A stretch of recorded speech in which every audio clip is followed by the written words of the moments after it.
1947లో మన దేశానికి స్వతంత్రం వచ్చిన తర్వాత అప్పటి ప్రైమ్ మినిస్టర్ అయిన జవహర్లాల్ నెహ్రూ మన దేశ ఆర్థిక వ్యవస్థని డెవలప్ చేయడానికి పొలిటీషియన్స్ ని, ఫ్రీడమ్ ఫైటర్స్ ని, అలాగే బిజినెస్ మ్యాన్స్ ని పిలిచి ఇండియాలో ఇండస్ట్రీస్ ని క్రియేట్ చేసి ప్రజలకి ఉద్యోగాలు కల్పించమని ఒక స్టేట్మెంట్ ఇచ్చారు. అయితే ఇది విన్న రఘునందన్ సరన్ అనే ఒక పంజాబీ బిజినెస్ మ్యాన్ మన దేశంలో ఆటోమొబైల్ సెక్టార్ బాగా వెనకపడి ఉండటాన్ని గమనించి ఆయన తన కొడుకు పేరు మీద అశోక్ మోటార్స్ అనే ఒక కంపెనీ స్టార్ట్ చేశారు. కొన్ని రోజుల తర్వాత ఈ కంపెనీ యొక్క బిజినెస్ ని ఎక్స్పాండ్ చేయడానికి రఘునందన్ గారు ఒక బ్రిటిష్ కంపెనీతో పార్ట్నర్షిప్ చేసి అశోక్ మోటార్స్ ని అశోక్ లైలాండ్ గా మార్చేశారు. దాని తర్వాత ఈ కంపెనీ చాలా బాగా డెవలప్ అయింది. మన దేశంలో అశోక్ లైలాండ్ యొక్క బిజినెస్ మంచి ఫామ్ లో ఉన్నప్పుడు ఈ కంపెనీతో పార్ట్నర్షిప్ చేసుకున్న బ్రిటిష్ కంపెనీ సడన్ గా వాళ్ళ పార్ట్నర్షిప్ ని క్యాన్సిల్ చేసుకుని వెనక్కి వెళ్లిపోయింది. దీంతో అశోక్ లైలాండ్ కంపెనీ భారీ నష్టాల్లో మునిగిపోయి మూతపడే స్టేజ్ కి వచ్చేసింది. సో ఇది గమనించిన ఒక ఇండియన్ బిజినెస్ మ్యాన్ మూతపడే స్టేజ్ లో ఉన్న అశోక్ లైలాండ్ కంపెనీని కొనేసి దాన్ని ఈ రోజు 70,000 కోట్ల రూపాయల ఎంపైర్ గా మార్చేశారు. సో ఇక్కడ క్వశ్చన్ ఏంటంటే అశోక్ లైలాండ్ ని కాపాడిన ఆ ఇండియన్ బిజినెస్ మ్యాన్ ఎవరు? ఈ కంపెనీతో పార్ట్నర్షిప్ లో ఉన్న బ్రిటిష్ కంపెనీ సడన్ గా వాళ్ళ డీల్ ని ఎందుకు క్యాన్సిల్ చేసుకుంది? అసలు అశోక్ మోటార్స్ గా స్టార్ట్ అయిన ఈ కంపెనీ అశోక్ లైలాండ్ గా ఎలా మారిందో నేను ఈ వీడియోలో చెప్పబోతున్నాను. Hello everyone, welcome to today's video and this is your friend Surya. 1948లో రఘునందన్ సరన్ అనే వ్యక్తి ఇండియాలో ఆటోమొబైల్ బిజినెస్ చేయడానికి అశోక్ మోటార్స్ అనే కంపెనీ స్టార్ట్ చేశారు. ఈ కంపెనీ ఏం చేసేదంటే ఇంగ్లాండ్లో ఉన్న ఆస్టిన్ మోటార్స్ అనే కంపెనీ కార్స్ యొక్క పార్ట్స్ని ఇండియాకి ఇంపోర్ట్ చేసి వాటిని ఇక్కడ అసెంబుల్ చేసి అమ్ముతూ బిజినెస్ చేసేవారు. అయితే ఏ దేశమైనా డెవలప్ అవ్వాలంటే అక్కడ ట్రాన్స్పోర్టేషన్ నెట్వర్క్ అనేది చాలా కీ రోల్ ప్లే చేస్తుంది. ట్రాన్స్పోర్టేషన్ బాగుండాలంటే అక్కడ కమర్షియల్ వెహికల్స్ కావాలి. సో ఇండియన్ గవర్నమెంట్ కూడా డెవలప్మెంట్ మీదే ఎక్కువ ఫోకస్ చేస్తుంది కాబట్టి మన దేశంలో కమర్షియల్ వెహికల్స్కి డిమాండ్ పెరుగుతుంది అని గమనించిన రఘునందన్ గారు 1953లో ఇంగ్లాండ్ వెళ్ళి అక్కడ కమర్షియల్ వెహికల్ బిజినెస్లో బాగా ఫేమస్ అయిన లైలాండ్ మోటార్స్ అనే కంపెనీతో ఒక డీల్ చేసుకున్నారు. ఆ డీల్ ప్రకారం ఇండియాలో ఉన్న అశోక్ మోటార్స్ అనే కంపెనీ ఇంగ్లాండ్లో ఉన్న లైలాండ్ మోటార్స్తో కలిసి మన దేశంలో కమర్షియల్ వెహికల్స్ని తయారు చేస్తుంది. ఈ రెండు కంపెనీలు కలవడం వల్లే అశోక్ మోటార్స్ అనే కంపెనీ ఫైనల్గా అశోక్ లైలాండ్గా మారింది. సో ఈ పార్ట్నర్షిప్లో భాగంగా ఇంగ్లాండ్లో ఉన్న లైలాండ్ కంపెనీ కొంతమంది ఇంజనీర్స్ని ఇండియాకి పంపించి ఇక్కడ రోడ్ కండిషన్స్కి తగ్గట్టుగా ఏ వెహికల్స్ని తయారు చేస్తే బాగుంటుందో రీసెర్చ్ చేపించింది. వాళ్ళ రీసెర్చ్ పూర్తయ్యాక ఫైనల్గా లైలాండ్ కంపెనీ ఇంగ్లాండ్లో బాగా ఫేమస్ అయిన లైలాండ్ కామెట్ అనే ట్రక్ని 1954లో అశోక్ లైలాండ్ కామెట్ అనే పేరుతో ఇండియాలో లాంచ్ చేసింది. ఈ వెహికల్ తక్కువ మెయింటెనెన్స్తో ఎక్కువ మైలేజ్ ఇవ్వడం వల్ల చాలా ఫాస్ట్గా ఇది ఇండియన్ మార్కెట్లో సక్సెస్ అయింది. ఇది గమనించిన అశోక్ లైలాండ్ కంపెనీ కామెట్ ట్రక్స్తో పాటు Comet buses, double decker buses and specialised army వెహికల్స్ని కూడా తయారు చేసి ఇండియన్ రోడ్స్ మీద లాంచ్ చేసింది. ఇండియాలో అశోక్ లైలాండ్ కంపెనీ మంచి ఫామ్లో ఉన్నప్పుడు ఇంగ్లాండ్లో ఉన్న లైలాండ్ కంపెనీ ట్రబుల్స్లో పడింది. దీనికి రీజన్ ఏంటంటే 1960s టైంకి ఇంగ్లాండ్లో ఆటోమొబైల్ కంపెనీస్ ఎక్కువ అవ్వడం వల్ల అక్కడ కాంపిటీషన్ పెరిగిపోయి ఓవరాల్గా ఆ దేశంలో ఆటోమొబైల్ ఇండస్ట్రీ సరిగా రన్ అవ్వడం లేదు. సో ఇది గమనించిన బ్రిటిష్ గవర్నమెంట్ వాళ్ళ దేశంలో ఉన్న కొన్ని ఆటోమొబైల్ కంపెనీస్ని కలిపేసి ఒక సింగిల్ కంపెనీగా ఏర్పాటు చేసింది. అదే British Leyland Motor Corporation BLMC. 1968లో అశోక్ లైలాండ్ యొక్క పార్ట్నర్ కంపెనీ అయిన లైలాండ్ మోటార్స్ కూడా ఈ బ్రిటిష్ లైలాండ్ కంపెనీలో కలిసిపోయింది. అయితే ఇలా కంపెనీస్ని కలిపేయడం వల్ల ప్రాబ్లం సాల్వ్ అవ్వకపోగా ఇంకా పెరిగిపోయింది. అంటే 1975 వచ్చేటప్పటికి ఓవరాల్గా ఈ బ్రిటిష్ లైలాండ్ కంపెనీ కూడా ఫైనాన్షియల్ క్రైసిస్లోకి పడిపోయింది.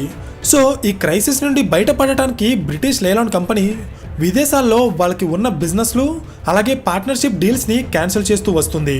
సో ఇందులో భాగంగానే 1975లో ఈ కంపెనీ అశోక్ లైలాండ్తో ఉన్న పార్ట్నర్షిప్ని కూడా క్యాన్సిల్ చేసింది. అంటే ఇక్కడి నుండి ఈ కంపెనీకి ఇంగ్లాండ్ నుండి ఎలాంటి సపోర్ట్ రాదు. దీని తర్వాత అశోక్ లైలాండ్ కంప్లీట్గా ఒక ఇండియన్ కంపెనీగానే రన్ అయ్యేది. నెక్స్ట్ 10 years పాటు వాళ్ళ దగ్గరున్న ఓల్డ్ డిజైన్స్ అండ్ మోడల్స్ని యూజ్ చేసుకునే ఈ కంపెనీ వాళ్ళ బిజినెస్ని కంటిన్యూ చేసింది. లైలాండ్ కంపెనీతో పార్ట్నర్షిప్ క్యాన్సిల్ అయినా కూడా వాళ్ళ బ్రాండ్ నేమ్ నుండి లైలాండ్ అనే పదాన్ని తీసేయకుండా అలాగే కంటిన్యూ చేశారు. దీనికి రీజన్ ఏంటంటే అశోక్ లైలాండ్ అనే పేరు ఇండియన్స్ మైండ్లో బాగా రిజిస్టర్ అవ్వడం వల్ల ఆ పేరు తీసేసి మళ్ళీ కొత్త పేరు పెడితే అది ప్రజల్లో గుర్తింపు తెచ్చుకోవడానికి చాలా టైం పడుతుంది. అందుకే ఈ కంపెనీ పేరు మార్చకుండా అలాగే ఉంచేశారు. లాజిక్ అర్థమైందా? బ్రిటిష్ లైలాండ్ కంపెనీ అశోక్ లైలాండ్తో పార్ట్నర్షిప్ క్యాన్సిల్ చేసుకున్న కొత్తలో ఈ కంపెనీ చాలా ఇబ్బందులు ఫేస్ చేసేది. ఎందుకంటే 1970s టైంకి ఇండియాలో కొత్తగా ఆటోమొబైల్స్ని డిజైన్ చేసి ఓన్గా డెవలప్ చేసే అంత టెక్నాలజీ లేదు. టెక్నాలజీ సంగతి పక్కన పెడితే అప్పట్లో మన దగ్గర స్కిల్డ్ వర్క్ ఫోర్స్ కూడా పెద్దగా ఉండేది కాదు. సో ఈ ప్రాబ్లమ్స్ అన్నింటినీ Ashok Layland company 1 by 1 solve చేసుకుంటూ వచ్చింది. ఫర్ ఎగ్జాంపుల్ 1975 ముందు వరకు అశోక్ లేలాండ్ కంపెనీ వెహికల్స్ యొక్క డిజైన్స్ అండ్ ఇంటర్నల్ పార్ట్స్ అన్నీ కూడా ఇంగ్లాండ్లో ఉన్న లేలాండ్ కంపెనీ సప్లై చేసేది. కానీ పార్ట్నర్షిప్ క్యాన్సిల్ చేసుకున్నాక ఇప్పుడు అవే పార్ట్స్ని విదేశాల నుండి ఇంపోర్ట్ చేసి వెహికల్స్ని తయారు చేస్తే అప్పుడు ఆ వెహికల్స్ యొక్క ధర చాలా ఎక్కువగా ఉంటుంది. సో ఇది గమనించిన అశోక్ లేలాండ్ కంపెనీ ఇంకా విదేశీ కంపెనీల మీద ఆధారపడకూడదు అనే ఆలోచనతో ఇండియాలోనే మల్టిపుల్ లొకేషన్స్లో వెహికల్ యొక్క ఇంటర్నల్ పార్ట్స్ని సొంతంగా తయారు చేసి ఇక్కడే అసెంబుల్ చేసి అమ్మడం స్టార్ట్ చేసింది. కంప్లీట్గా ఇండియాలో తయారైన అశోక్ లేలాండ్ వెహికల్స్ ఎక్కువ లోడ్ అండ్ ప్యాసింజర్స్ని క్యారీ చేయడంతో పాటు లో మెయింటెనెన్స్ అండ్ మంచి పెర్ఫార్మెన్స్ ఇచ్చేవి. అంతేకాదు ఈ కంపెనీ తమ క్లయింట్స్ యొక్క రిక్వైర్మెంట్స్కి తగ్గట్టుగా కస్టమైజ్డ్ వెహికల్స్ని తయారు చేసేది. అంటే వాళ్ళు తయారు చేసిన వెహికల్స్ని కస్టమర్స్కి అమ్మడం కాకుండా కస్టమర్స్ ఎలా కోరుకుంటే అలా వాళ్ళ బస్సెస్ని డిజైన్ చేసి సప్లై చేసేవారు. సో ఇది చూసిన తర్వాత మన దేశంలో ఉన్న చాలా రాష్ట్ర ప్రభుత్వాలు వాళ్ళ రాష్ట్రాల్లో నడిపే ఆర్టీసీ బస్సెస్ కోసం అశోక్ లేలాండ్ బస్సెస్ని ఆర్డర్ చేయడం స్టార్ట్ చేశారు. Like Tamil Nadu, Karnataka, Maharashtra, Kerala, Andhra Pradesh etcetera. ఈ రాష్ట్రాల్లో నడిచే ఆర్టీసీ బస్సుల్లో మెజారిటీ బస్సులు అశోక్ లేలాండ్వే ఉంటాయి. కేవలం స్టేట్ గవర్నమెంట్స్ మాత్రమే కాదు, సెంట్రల్ గవర్నమెంట్ కూడా మిలిటరీ వెహికల్స్ని తయారు చేయమని అశోక్ లేలాండ్కి ఆర్డర్స్ ఇవ్వడం స్టార్ట్ చేసింది. సో 1975లో లేలాండ్ కంపెనీతో పార్ట్నర్షిప్ క్యాన్సిల్ అయ్యాక నెక్స్ట్ 10 years పాటు ఈ కంపెనీ ఎన్నో రకాల ప్రాబ్లమ్స్ని ఫేస్ చేసి వాటన్నింటినీ సాల్వ్ చేసుకుని ఫైనల్గా ఇండియన్ మార్కెట్లో నిలదొక్కుంది. కానీ ఇక్కడ ఉన్న ప్రాబ్లం ఏంటంటే అశోక్ లేలాండ్ కంపెనీ ఎంత మంచి వెహికల్స్ని తయారు చేసినా అవి కేవలం ఇండియన్ మార్కెట్కి మాత్రమే పరిమితమైపోయాయి. విదేశాల్లో బ్రాంచెస్ ఓపెన్ చేసి ఇంటర్నేషనల్గా వీళ్ళ బిజినెస్ని ఎక్స్పాండ్ చేయడానికి ఈ కంపెనీకి సరైన ఫైనాన్షియల్ సపోర్ట్ లేదు. అయితే ఇదే టైంలో ఎన్నో సంవత్సరాల నుండి అశోక్ లేలాండ్ కంపెనీ యొక్క గ్రోత్ని గమనిస్తున్న ఒక ఇండియన్ బిజినెస్ మ్యాన్ 1986లో ఈ కంపెనీని కొనేశారు. అతనే శ్రీచంద్ పరమానంద హిందూజా. ఇతను హిందూజా గ్రూప్ యొక్క చైర్మన్. హిందూజా గ్రూప్ గురించి మీరు వినే ఉంటారు. కానీ యాక్చువల్గా ఈ కంపెనీ ఏం బిజినెస్ చేస్తుందో చాలా మందికి తెలీదు. హిందూజా అనేది ఒక మల్టీ ఇండస్ట్రీ కంపెనీ. అంటే ఈ కంపెనీ చాలా సెక్టార్స్లో బిజినెస్ చేస్తుంది. Like oil, chemicals, banking, finance, health care, infrastructure, power, real estate etcetera. ఇలా దాదాపు 11 సెక్టార్స్కి ఈ కంపెనీ బిజినెస్ ఎక్స్పాండ్ అయి ఉంది. సో 1980s టైంకి హిందూజా గ్రూప్ని రన్ చేస్తున్న శ్రీచంద్ పరమానంద్ హిందూజా గారు తన కంపెనీ యొక్క బిజినెస్ని మరొక కొత్త సెక్టార్కి ఎక్స్పాండ్ చేయాలి అనే ఆలోచనలో ఉన్నారు. అదే ఆటోమొబైల్ సెక్టార్. జనరల్గా పెద్ద పెద్ద కంపెనీలు ఏదైనా ఒక కొత్త సెక్టార్లో బిజినెస్ స్టార్ట్ చేయాలనుకున్నప్పుడు వాళ్ళకి మేజర్గా 2 ఆప్షన్స్ ఉంటాయి. ఆప్షన్ నెంబర్ 1, స్క్రాచ్ నుండి ఒక ప్రోడక్ట్ని బిల్డ్ చేసి దానితో బిజినెస్ స్టార్ట్ చేయాలి. కానీ దీనికి చాలా టైం పడుతుంది. ఆప్షన్ నెంబర్ 2, వాళ్ళు ఎంటర్ అవ్వాలనుకునే సెక్టార్లో ఆల్రెడీ స్పీడ్గా గ్రో అవుతున్న ఒక చిన్న కంపెనీని కొనేసి దాన్ని డెవలప్ చేయడం ద్వారా ఈ పెద్ద కంపెనీస్ కొత్త బిజినెస్లోకి ఎంటర్ అయిపోతాయి. అయితే ఈ సెకండ్ ఆప్షన్లో గ్రోత్ అనేది ఫాస్ట్గా ఉండటం వల్ల పెద్ద పెద్ద కంపెనీస్ చాలా వరకు ఈ ఆప్షన్నే చూస్ చేసుకుంటాయి. అందుకే దీన్ని ఇన్ఆర్గానిక్ గ్రోత్ అంటారు. హిందూజా గ్రూప్ కూడా సేమ్ ఇదే స్ట్రాటజీని ఫాలో అవుతూ ఆటోమొబైల్ సెక్టార్లో వేగంగా ఎదుగుతున్న అశోక్ లేలాండ్ కంపెనీని చూసి 1986లో ఈ కంపెనీని కొనేసింది. హిందూజా గ్రూప్ అశోక్ లేలాండ్ని కొనేశాక ఈ కంపెనీ యొక్క బిజినెస్ని ఇంటర్నేషనల్గా ఎక్స్పాండ్ చేయడానికి కొన్ని వందల కోట్ల రూపాయల డబ్బుతో పాటు అడ్వాన్స్డ్ టెక్నాలజీ అండ్ ప్రొఫెషనల్ మేనేజ్మెంట్ని ఈ కంపెనీలోకి ఇన్ఫ్యూజ్ చేసి అశోక్ లేలాండ్లో ఇంటర్నేషనల్ స్టాండర్డ్స్కి తగ్గట్టుగా వెహికల్స్ని తయారు చేశారు.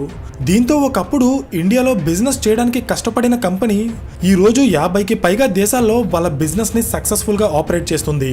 అంతేకాదు రీసెంట్గా ఓప్టరీ అనే బస్ మ్యానుఫ్యాక్చరింగ్ కంపెనీని కొనేసి దాని పేరుని స్విచ్ మొబిలిటీగా మార్చేసింది. ఈ కంపెనీ యొక్క స్పెషాలిటీ ఏంటంటే అశోక్ లేలాండ్ కంపెనీ మేజర్గా ఫ్యూయల్ వెహికల్స్ని మాత్రమే తయారు చేస్తుంది అనే పేరు ఎక్కువగా వినిపిస్తుంది. సో దీన్ని మార్చి ఎలక్ట్రిక్ వెహికల్ సెగ్మెంట్లో కూడా ఎంటర్ అవ్వడానికి వీళ్ళు స్విచ్ మొబిలిటీ కంపెనీని స్టార్ట్ చేశారు. ఇది యూకేలో రన్ అయ్యే ఒక ఈవీ బస్ కంపెనీ. ఇందులో single decker and double decker electrical బస్సెస్ని తయారు చేసి ప్రపంచవ్యాప్తంగా ఉన్న దేశాలకి ఎక్స్పోర్ట్ చేస్తారు. ప్రెజెంట్ ఇండియాలో అశోక్ లేలాండ్ కంపెనీ యొక్క మార్కెట్ క్యాప్ సుమారు 70,000 కోట్ల రూపాయలు. కమర్షియల్ వెహికల్స్ యొక్క సేల్స్లో చూస్తే ఈ కంపెనీ టాటా అండ్ మహీంద్రా తర్వాత 3rd ప్లేస్లో ఉంటుంది. కానీ మనం ఎక్స్క్లూజివ్గా medium and heavy commercial vehicle సెగ్మెంట్ని గమనిస్తే ఇందులో అశోక్ లేలాండ్ కంపెనీకి 30% మార్కెట్ షేర్ ఉంటుంది. అంటే ఇండియాలో తిరిగే ప్రతి 100 ట్రక్స్లో 30 ట్రక్స్ ఈ కంపెనీవే ఉంటాయి. దీనికి రీజన్ ఏంటంటే బేసిక్గా ఆటోమొబైల్ ఇండస్ట్రీలో 2 రకాల కంపెనీస్ ఉంటాయి. ఒకటి డైవర్స్ కంపెనీస్, ఇంకొకటి ఫోకస్డ్ కంపెనీస్. డైవర్స్డ్ కంపెనీస్ అంటే వీళ్ళు ఆటోమొబైల్ ఇండస్ట్రీలో ఉండే అన్ని వెహికల్స్ ని తయారు చేస్తారు. Like cars, buses, trucks, 3 wheelers, luxury vehicles, commercial vehicles etcetera. దీనికి ఎగ్జాంపుల్ టాటా అండ్ మహీంద్రా. వీళ్ళు అన్ని రకాల వెహికల్స్ ని తయారు చేస్తారు. ఇంకొకటి ఫోకస్డ్ కంపెనీస్ అంటే వీళ్ళు ఆటోమొబైల్ సెక్టార్లోనే ఒక స్పెసిఫిక్ సెగ్మెంట్ ని టార్గెట్ చేసి వెహికల్స్ ని తయారు చేస్తారు. Like Ashok Leyland and Maruti Suzuki. ఈ 2 కంపెనీస్ లో ఒకరు కమర్షియల్ వెహికల్స్ మాత్రమే తయారు చేస్తే మరొకరు కేవలం ప్యాసింజర్ కార్స్ ని మాత్రమే తయారు చేస్తారు. అందుకే ఆయా పర్టికులర్ సెగ్మెంట్స్ లో ఈ కంపెనీస్ యొక్క మార్కెట్ షేర్ చాలా ఎక్కువగా ఉంటుంది. లాజిక్ అర్థమైందా? సో ఈ కేస్ స్టడీ నుండి మనం నేర్చుకోవాల్సిన 2 ఇంపార్టెంట్ బిజినెస్ లెసన్స్ ఏంటంటే, lesson number 1 focusing on core segments. అంటే మీకు సరైన ఫైనాన్షియల్ బ్యాకప్ లేనప్పుడు ఒకేసారి మల్టిపుల్ సెగ్మెంట్స్ మీద ఫోకస్ చేయడం కంటే మనకి బాగా ఎక్స్పీరియన్స్ ఉన్న ఒక పర్టికులర్ సెగ్మెంట్ మీద ఫోకస్ చేసి బిజినెస్ చేయడం వల్ల ఫాస్ట్గా గ్రో అవ్వడానికి ఎక్కువ ఛాన్సెస్ ఉంటాయి. Lesson number 2 customer centric approach. అంటే చాలా కంపెనీస్ ఎలా అయినా వాళ్ళు తయారు చేసే ప్రొడక్ట్స్ని కస్టమర్స్ మీద రుద్దడానికి ట్రై చేస్తారు. ఇలా చేయడం వల్ల మొదట్లో ఆ కంపెనీ సక్సెస్ అయినా లాంగ్ రన్లో సస్టైన్ అవ్వలేదు. కానీ కస్టమర్స్ యొక్క రిక్వైర్మెంట్కి తగ్గట్టుగా ప్రొడక్ట్స్ని తయారు చేసే కంపెనీస్కి లాంగ్ రన్లో మంచి ఫ్యూచర్ ఉంటుంది. సో ఇది అశోక్ లేలాండ్ కంపెనీ యొక్క టోటల్ స్టోరీ. ఈ వీడియో మీకు ఇన్ఫర్మేటివ్గా అనిపిస్తే ఖచ్చితంగా లైక్ చేసి ఇలాంటి మరిన్ని బిజినెస్ కేస్ స్టడీస్ కోసం ఛానల్ని సబ్స్క్రైబ్ చేయండి. So thank you for watching and I will see you in the next video. Till then this is your friend Surya signing of.